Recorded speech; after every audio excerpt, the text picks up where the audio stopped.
What's up guys, I haven't seen you for a very long time. I hope you didn't forget me.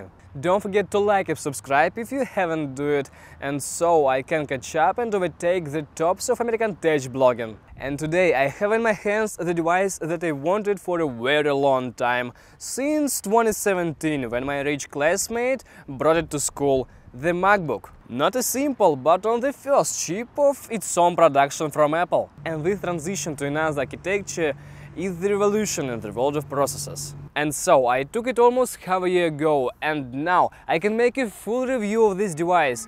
I will not delay you any longer, let's go!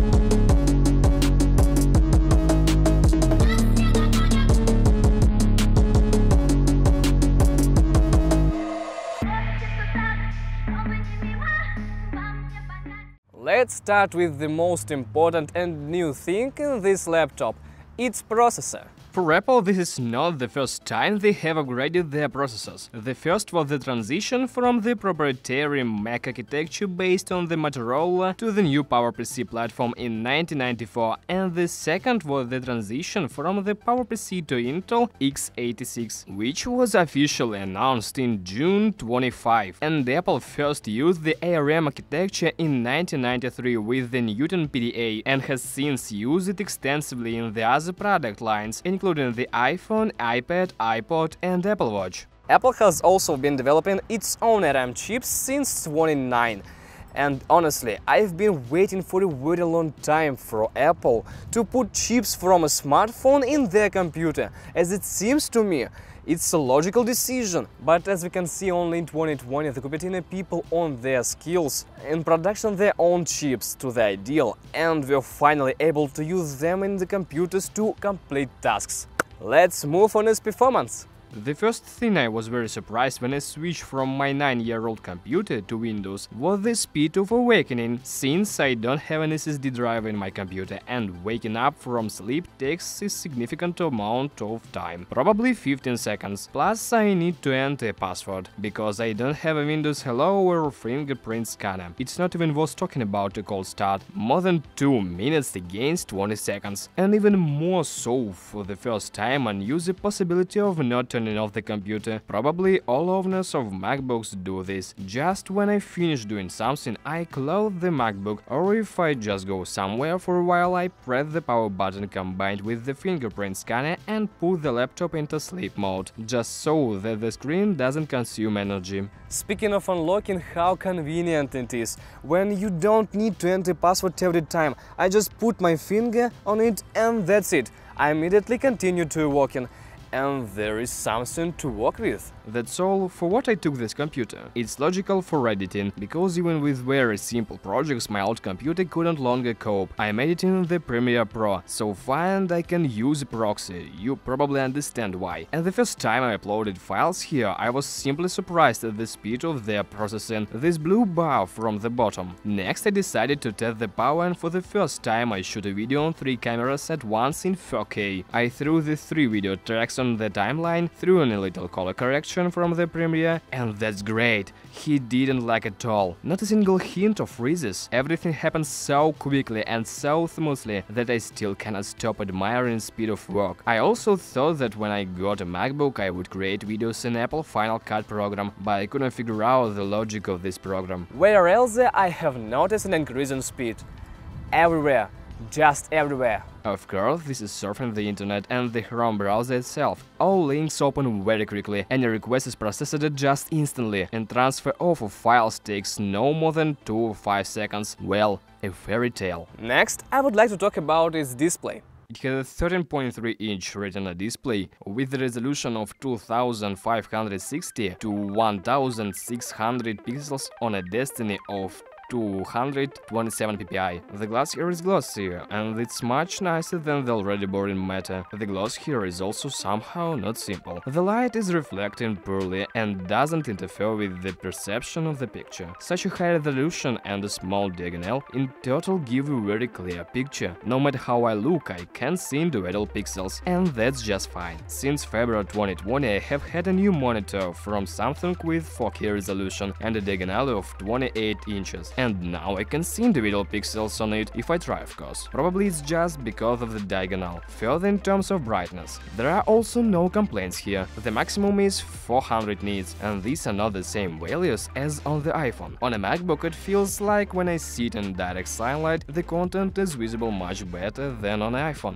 And of course, there is a never dirty screen here, so this also affects the perception. And so we touched on the resolution, it remains to touch on the picture itself. This display has a wide color gamut of P3, and the picture is also juicy, so beautiful that I want to lick the screen. Of course, I say this because I also have a smartphone with an IPS display. Perhaps if I had an OLED, I would have something to compare with, and of all my devices, this is the most beautiful display. I hope the camera will convey the difference between my monitor and the MacBook monitor. Lastly, it was saying that it has a true tone automatically turned on out of the box, and if you took a MacBook for those tasks where color processing will be used, then you must definitely turn it off, otherwise you will make an ideal colorizer in your opinion. But it turns out that the screen was of a warmer shade, and by the way, it's very difficult to do something with Premiere Pro on such small screen, so without an external monitor it's still nowhere. Let's continue to consider it insides. Next in line, it's battery.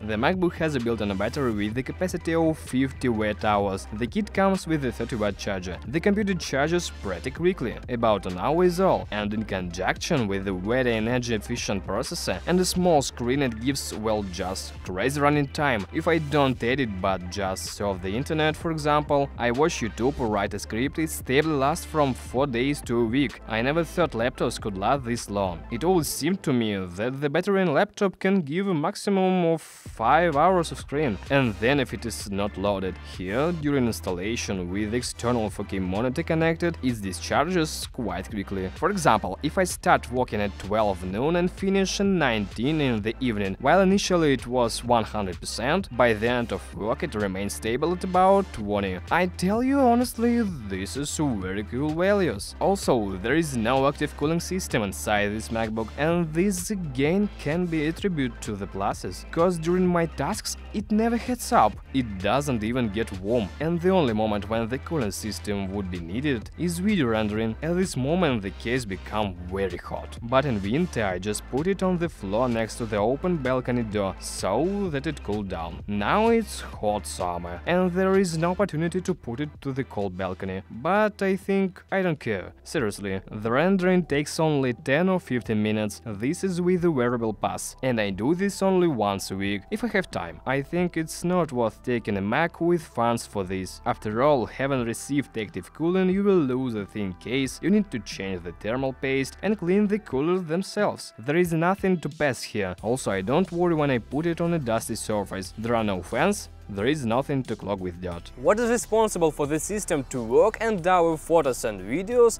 to remain on the computer? Of course, it's memory. MacBooks have a choice of models with 8 and 16 GB of RAM, as well as drivers starting from 256 GB and ending with 2 TB. I believe that the idea of MacBook Air is to take exactly the base model. But there is something special here. This laptop, like many others MacBooks, have a defective processor.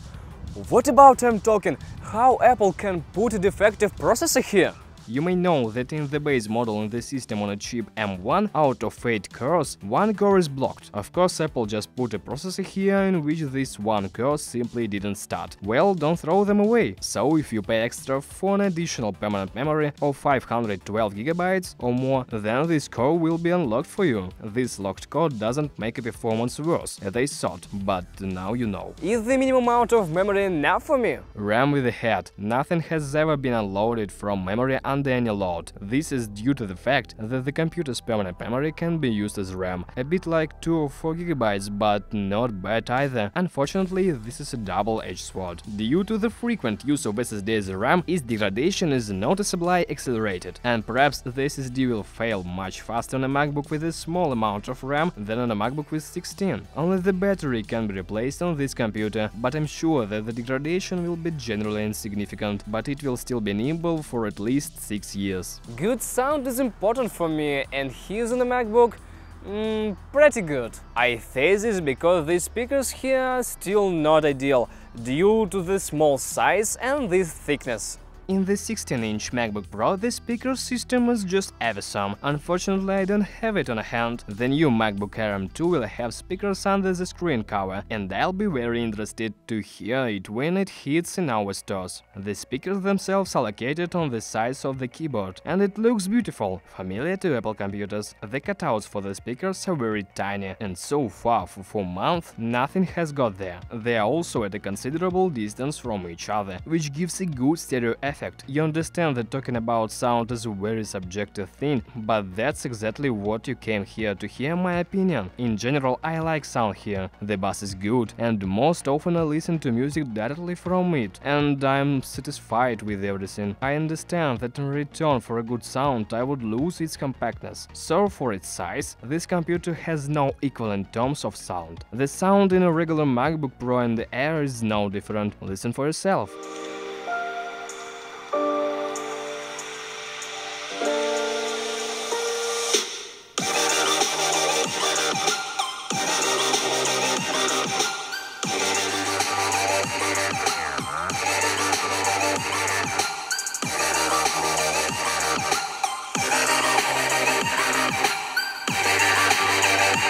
The following points will touch its sound design. Looking ahead, he's very cool, but first the question is, through what is the interaction with the operation system? That's right, through the trackpad and keyboard. Alright, let's start with the trackpad. Once upon a time, it seemed to me that there is nothing more convenient than the mouse, and on all laptops, the touchpad seemed to me nothing more than a stub, through which it was impossible to do something even in the browser. And this trackpad changed all my mind to the complete opposite. Now I don't want to use a computer mouse when there is such convenient swipes. For me personally, swiping between desktops is much more convenient than the Command plus Tab key combination, especially if more than 3 windows are running. The trackpad itself is much larger on the competition, but not as big on the pros. He is huge there. And because size matters, sometimes I have enough space to complete move the cursor and have to take my finger off and finish the movement. But still, this is rare. The trackpad itself is made of glass, and the finger glides on it perfectly. And the most beautiful thing is that there is a Taptic engine under it, and this whole side has a 3D touch layer. And yes,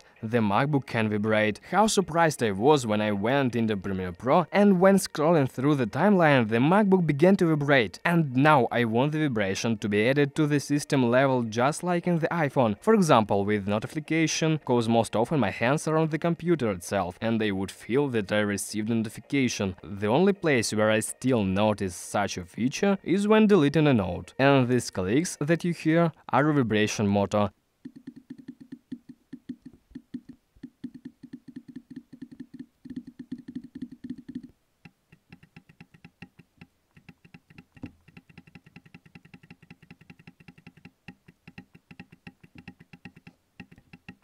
The trackpad itself is not pressed. Also, I will not forget to note its sensitivity. I just need to change the angle of the finger and the cursor immediately follows it. My verdict is that the other laptops manufacturers have room to grow in computer management. And the second equally important input device is the keyboard.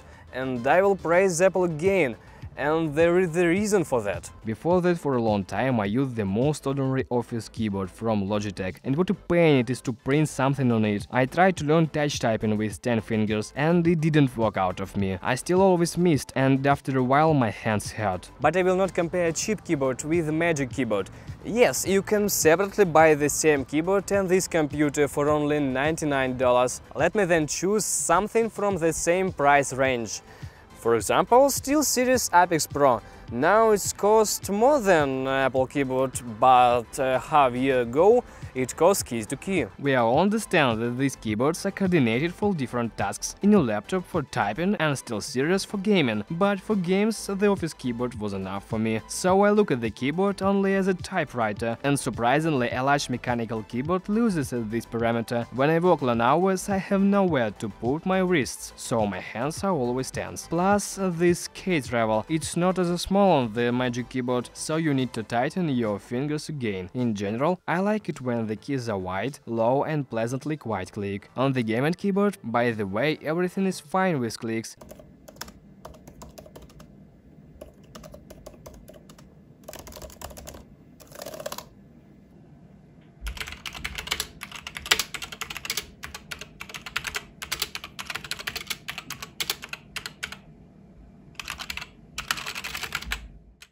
The keys are on a magnetic cushion, and you can only lightly touch, and there will be an instant response. And it most also often taken by e-sportsmen. Also, I personally have a Magic Keyboard. This is the first blacklit keyboard, and damn, it's convenient. If I take a separate keyboard, then only with black lighting, and preferably not multicolored. I'm a little distracted by all these multicolored transfusions. Speaking of this particular keyboard, there are some problems. For example, to change the language, the globe is used here at the bottom left, and I'm a little sorry that I'm used to switching the language in this way and not through a key combination. Firstly, when you switch the language, a windows pop up with the language you switch to, and this is not the same window as when changing the volume. It appears on top of the system and knocks out of the application. This is if I type, switch the language, and immediately want to capitalize the letter. I press Shift and the letter, and nothing happens. The letter is printed small, while sometimes it's still possible to immediately get the desired result. Further from minuses, there are useless keys from above. I, like many others, don't need the F3, F4 and the 5 keys at all. You could assign something else to them, such as screenshot or changing the brightness of the keyboard. Also, the brightness here is adjusted automatically and quite well. It is also possible that the Enter key is a bit small. Instead of the Alt key as on Windows, the Command key is used here, and I quickly got used to this layout. Well, Caps Lock is conveniently highlighted. Perhaps it will be a bit annoying that the black light peeks out from under the keys. The butterfly mechanism was used on the last generation of the Magic Keyboard, and there was no black light visible from under the keys. But on the other hand, they quickly fell due to ordinary dust. There is no such problem as a breakdown. I even now type this verse on this keyboard and enjoy it, and if I made a mistake somewhere, it's not too lazy to erase the whole word and type it again. That says a lot about the keyboard. Well, from the sensations of this computer, only the design remains. There are 3 colors in total: dark, gold and standard silver. Initially, MacBooks were only in one color, like this.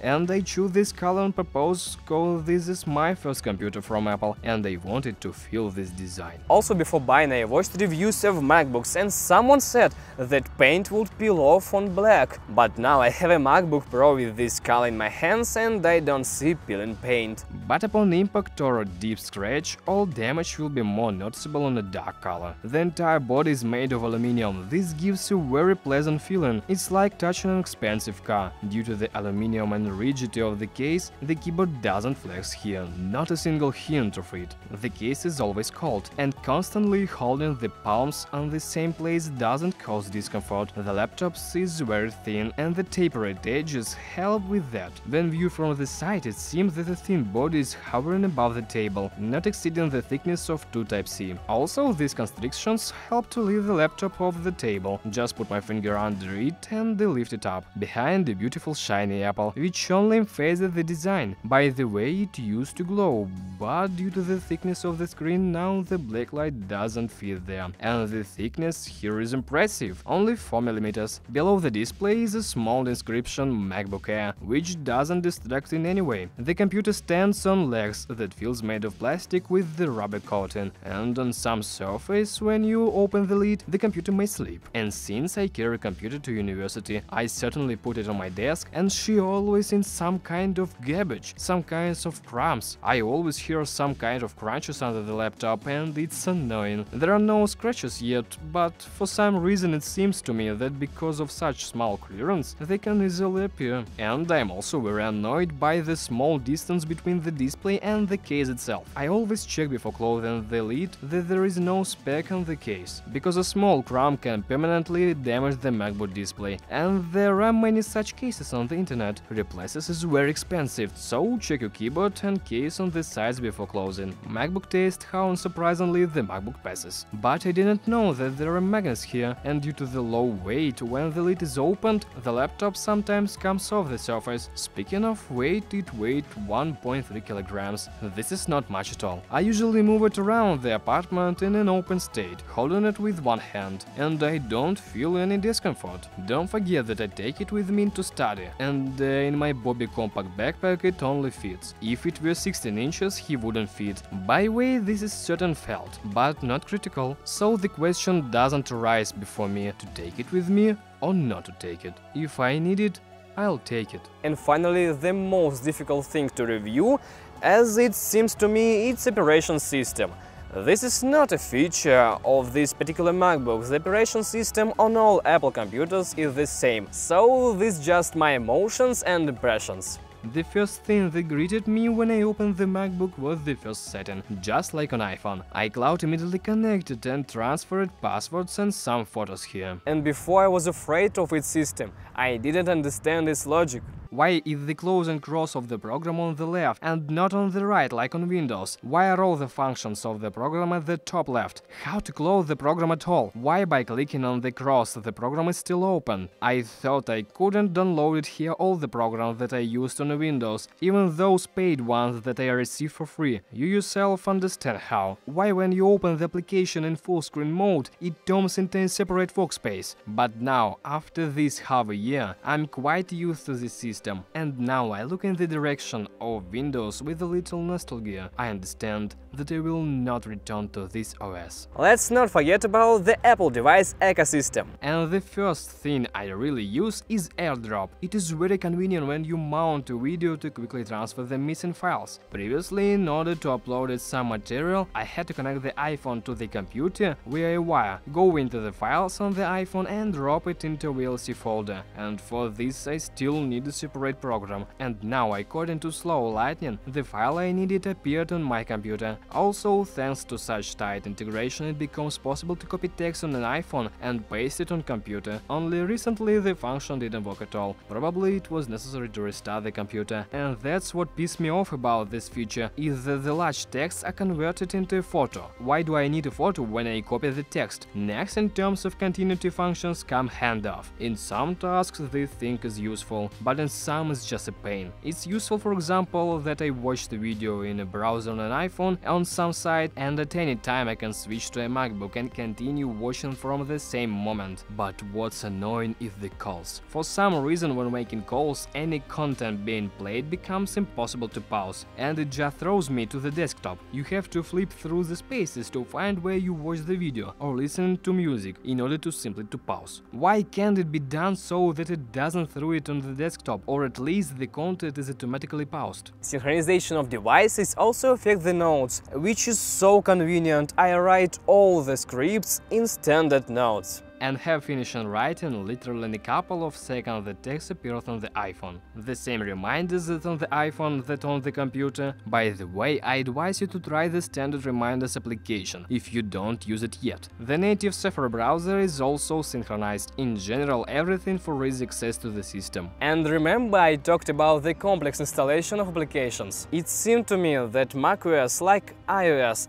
is closed operation system and nothing can be installed here except the official store. Thankfully, I was wrong. macOS is still an open system, and the installation of the third-party applications is very easy and convenient. Firstly, there is only one site from where you can download almost all the software you need. You can find this site on YouTube. When installing, an icon appears in a beautiful drawn window, and you just need to transfer the file from one place to another. And that's it. it's all set. With more secure applications it's a little more difficult, but all the instructions are on the same side. And most important that there is no viruses here, at least I haven't seen them, so I'm calm for almost any installation of applications. And one more small plus for this particular computer on the M1 chip, this is ability to run applications from an iPhone, not all of course, and they run in a vertical window, as if on an iPhone but on a MacBook screen. Here is the final bonus point, there are only additions left.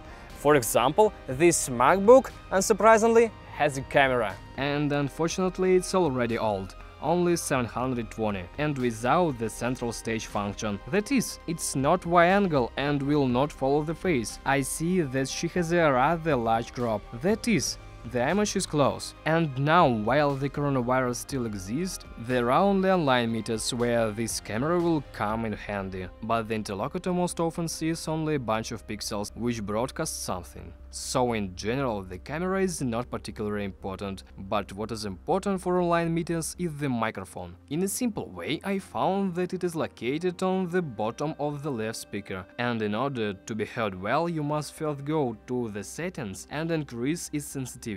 On the MacBook Pro it seems like the microphones should be better. Apple even stated that they are studio quality. Let's compare them at the same time and find out how our MacBook Air record.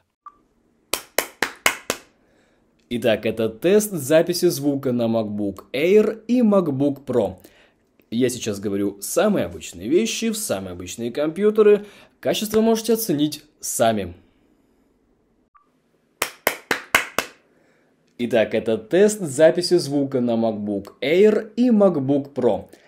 Я сейчас говорю самые обычные вещи в самые обычные компьютеры. Качество можете оценить сами.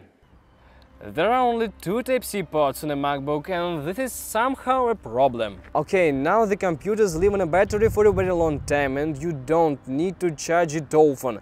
But what was on MacBook's Air until 2020? Ooh. In general, the first time until the adapter came to me, I couldn't use some of the features. For example, in my studies, I couldn't transfer the same presentation or document to USB flash drive. I couldn't connect an external monitor, my monitor has only an HDMI connector. I couldn't transfer files from my audio recorder to my computer. Imagine that you have a Ferrari, but the gas tank is brewed, and you stupidly cannot fill it up and drive. That's the feeling I had in the first week after the purchase. When the adapter came to me, it was as if my hands weren't tied, but still not completely. And now, in order to simply connect something, you first must insert the adapter and then the main device. Also, when connecting a 4K monitor, it gets very hard. In addition, you understand that every time you carry on adapter with you, well, that's it. The ports themselves are located on the left, and it so happened that my socket is also on the left, and I also put the wire from the monitor on the left, and this is how I said earlier.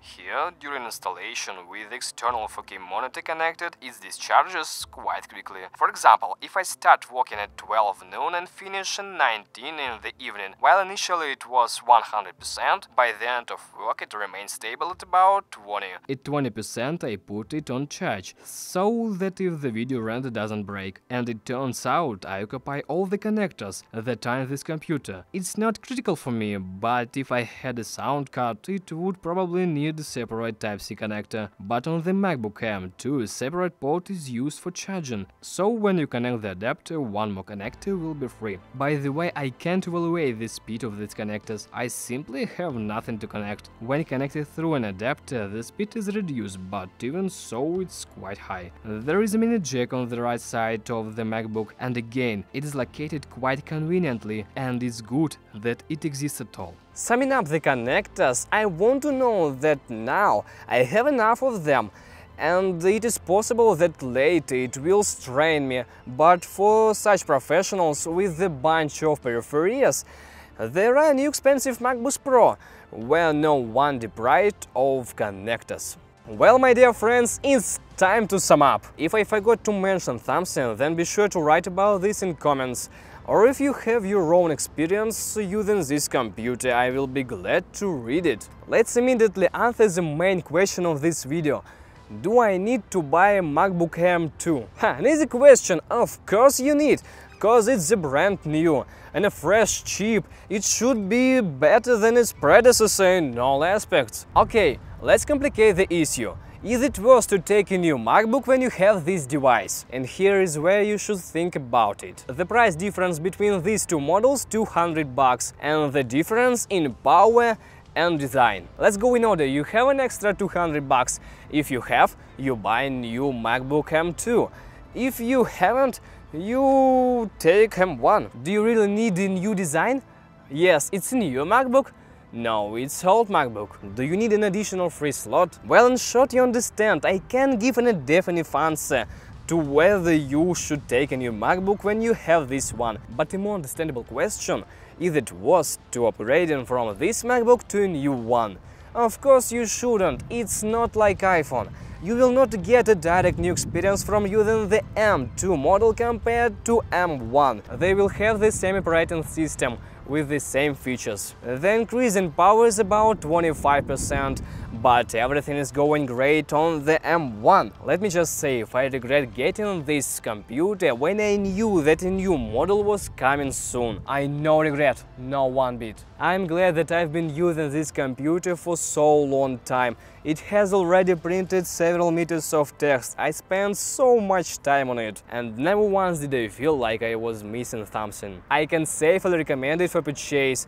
It's convenient for use for audio or video correction or for study. Also, I even played on this computer, for example, Minecraft. It's native resolution and doesn't lag, but the computer heats up a bit. In general, great computer. I like it. Take the MacBook M1 or M2. I already leave the choice to you, but remember that Apple reduced the already delicious price for a basic 22 MacBook. Thank you all for watching. I expect you to like and subscribe this video for such long review. With you was Minimalist. Thank you all for watching. Goodbye.